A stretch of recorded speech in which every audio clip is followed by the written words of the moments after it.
Hello, welcome to Poetry Changes Lives, this book of poetry, history, and a thought for the day, all in one book. Well, there aren't many books like that around, I can tell you, and I think it makes a good Christmas present if you can't think of things to give people, and it can be jolly difficult to think of the right present for some people. But this is the hardcover version and this is the paperback. They're both available either from the website poetrychangeslives.com or from Amazon. You know, a lot of people I've given them to seem quite pleased with them. Okay, on this day in 1608, the great English poet John Milton was born. That was some years before the death of Shakespeare, so their lives overlapped, but they were very different people, of course. Milton was a Republican and was very much in favour after the English Civil War, when Oliver Cromwell established the Commonwealth and the royalty, of course, were banished.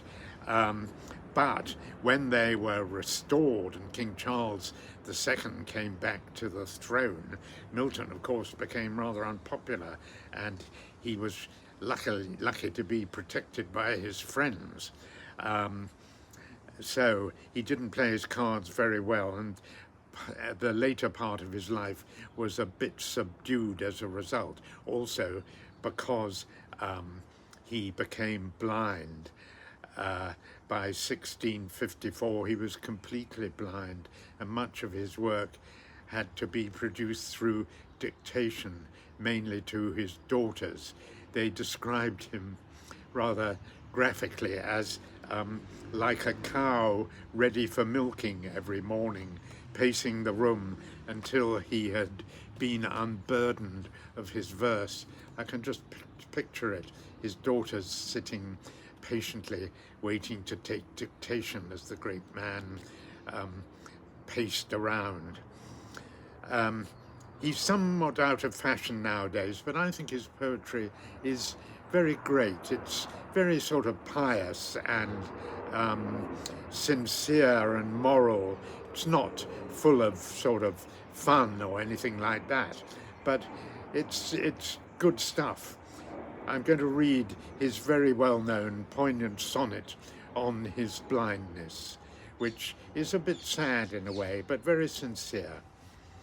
When I consider how my light is spent for half my years in this dark world and wide, and that one talent which is death to hide, lodged with me useless, and though my soul more bent to serve therewith my Maker, and present my true account, lest he returning chide. Doth God exact day labour, night denied? I fondly ask, but patience to prevent that murmur. Soon replies, God doth not need either man's work, nor his own gifts. Who best bear his mild yoke, they serve him best. His state is kingly, thousands at his bidding speed, and post or land and ocean without rest. They also serve who only stand and wait. Very sensible way of looking at things, really. He's a good man, Milton. Today I give thanks for the talents that I have and ask that I may use them to the best of my ability, despite setbacks that inevitably occur for all of us, you know. We just have to take life as we can and adapt.